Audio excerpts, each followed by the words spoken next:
Hi, fifth graders. Welcome back to another read aloud of Tuck Everlasting. We left off on quite the cliffhanger last time, and it was the end of chapter 13, which was pretty short, where we learned that the man in the yellow suit had stolen the Tuck's old horse, who is, remember, he also drank from the stream, or not the stream, the spring or the fountain, and has taken the horse to Winnie's parents' house and told Winnie's parents that he knows where their daughter is. Chapter 14. There had been nothing for the Tucks to do but go to bed. It was too dark now to go out looking for the horse thief, and anyway, they had no idea when he had done this thieving or which way he had gone. "That beats all, though, don't it, Pa?" said Jessie. "Coming up to a person's house and stealing their horse right out from under their nose." "I've got to give you that," said Tuck. "But the question is, was it just some ordinary thief? Or was it someone that had a special reason? I don't like it. I got a bad feeling about the whole thing." "Hush now, Tuck," said May. She was spreading a quilt on the old sofa, making it into a bed for Winnie. "You're too much of a worrier. There's nothing we can do about it now, so there's no sense in fussin'. You got no reason to think there's anything peculiar about it anyway. Come on, we'll get a good night's sleep and figure it out in the morning, when you're fresh. Boys, up you go, and don't get talking. You'll keep us all awake. Winnie, child, you bed down too. You'll sleep first rate on the sofa here." But Winnie did not sleep at all, not for long, or not for a long, long time. The cushions on the sofa were remarkably lumpy and smelled like old newspapers, and the chair pad May had given her for a pillow was thin and hard and rough on her cheek. But far worse than that was the fact that she was still in her clothes, for she had firmly refused the offer of May's spare nightgown, which, its seeming miles of faded cotton flannel. Only her nightgown would do, and the regular bedtime routine. Without them, she was painfully lonely for home. Her joy on the road that morning had completely disappeared. The wide world shrank, and her oldest fears rolled freely in her consciousness. It was unbelievable that she should be in this place. It was an outrage. But she was helpless to do anything about it, helpless to control it, and exhausted by the conversation in the rowboat. Was it true? Could they really never die, these Tucks? It had evidently not occurred to them that she might not actually believe it. They were only concerned that she keep it a secret. Well, she did not believe it. It was nonsense, wasn't it? Well, wasn't it? Winnie's head whirled. Remembering the man in the yellow suit was the only thing that kept her from weeping. "He's told them by now," she thought, rehearsing it. "They've been looking for me for hours, but they don't know where to look. No, the man saw which way we were headed. Papa will find me. They're out looking for me right now." She went over it again and again, lying wrapped in the quilt, while outside the moon rose, turning the pond to silver. There was a hint of mist. Now the air was cooler, and the frogs talked comfortably. Crickets soon joined in with their shrill, rhythmic song. In the table drawer the mouse rustled softly, enjoying the supper of flapjack crumbs May had put there for him. And at last these things were clearer in Winnie's ears than the voice of her thoughts. She began to relax, listening to the sounds of filled silence.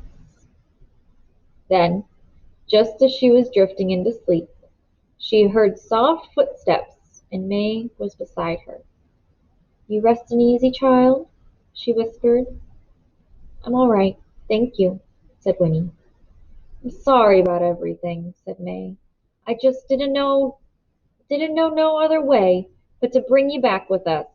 I know it ain't very happy for you here, but, well, anyway, you have a good talk with Tuck?" "I guess so," said Winnie. That's good. Well, I'm going back to bed. Get a good sleep. All right, said Winnie. But May still lingered. We've been alone so long, she said at last. I guess we don't know how to do with visitors. But still and all, it's a good feeling you being here with us. I wish she was ours. And she put out an awkward hand and touched Winnie's hair. Well, good night, she said. Good night, said Winnie. Tuck came too, a little later, to peer down at her anxiously. He was wearing a long white nightshirt and his hair was rumpled. "Oh," he said, "you still awake? Everything all right?" "Yes," said Winnie. "I didn't mean to go disturbing you," he said, "but I've been layin' in there thinkin' I ought to be settin' out here with you till you went to sleep." "You don't have to do that," said Winnie, surprised and touched. "I'm all right." He looked uncertain. "Well, if you want something, will you holler? I'm just in the next room. I'd be out here like a shot." And then he added gruffly, "It's been quite a time since we had a natural growing child in the house." His voice trailed off. "Well, try to get some sleep. That sofa there, I guess it ain't the kind of thing you're used to." "It's fine," said Winnie.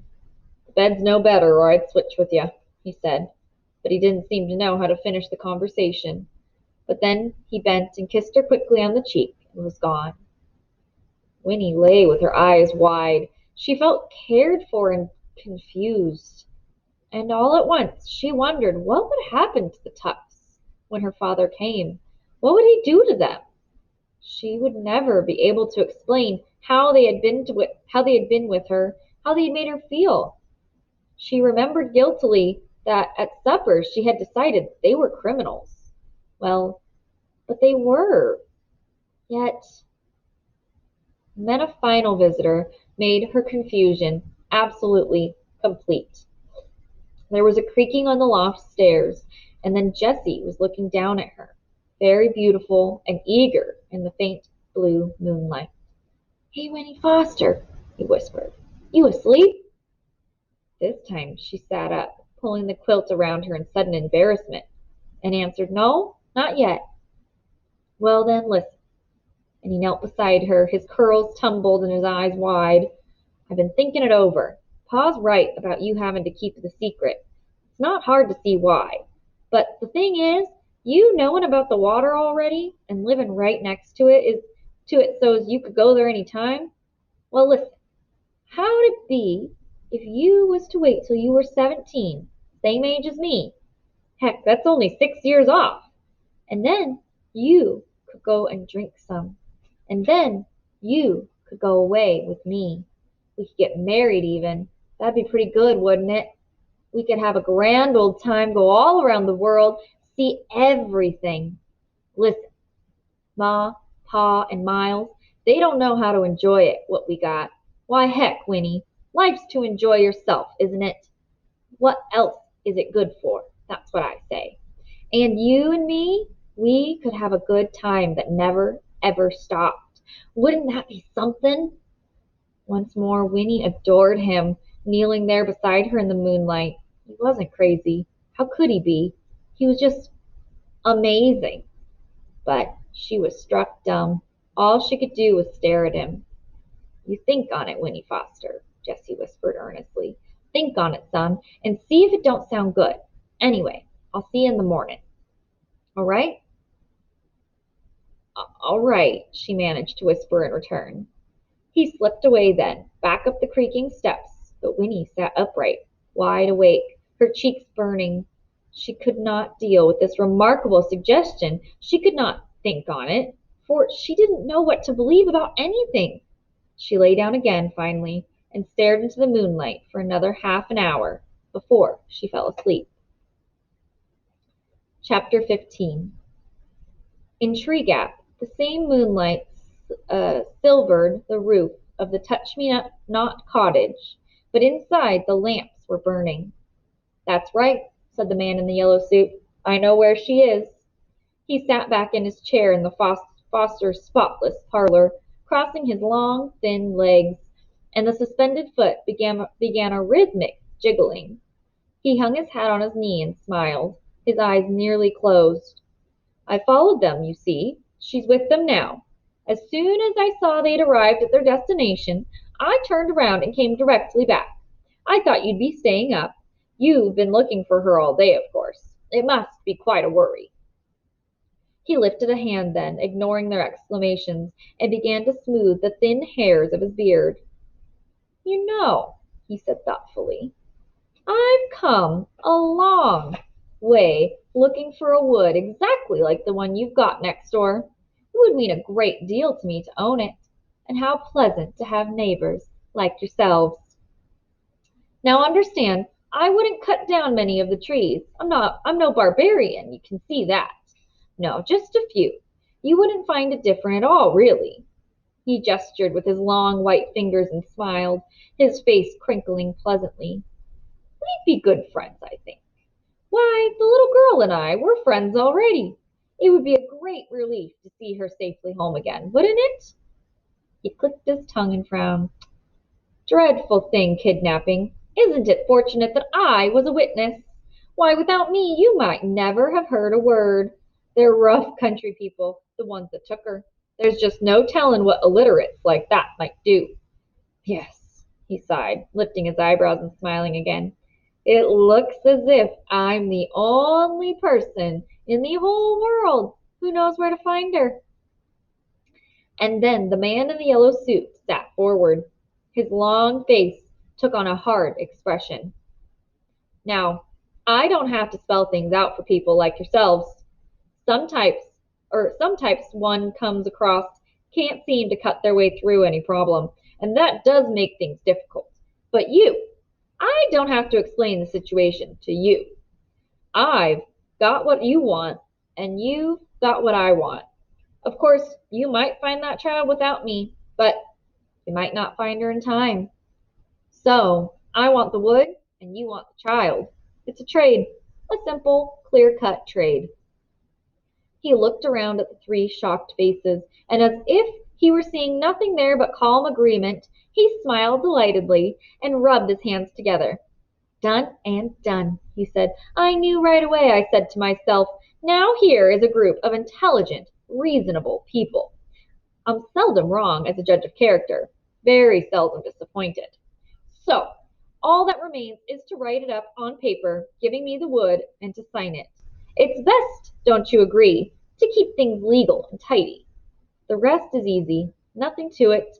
You go for your local constable, and he and I ride out and bring back the child and the criminals. No, oh no, Mr. Foster, I understand your concern, but you mustn't come along. We'll do this business my way. There now, your terrible ordeal is as good as over, isn't it? I'm so thankful I was here to help you out." And that's the end of our read aloud for today. So, the man in the yellow suit seems to have a couple more tricks up his sleeve. And he's not telling the Fosters the whole truth. He's not telling the Fosters what he heard May, Jessie, and Miles telling Winnie about the fountain or the water at the base of the tree. He's not telling the Fosters that he knows that the Tucks are living forever. Stay tuned to find out what happens next in Chapter 16.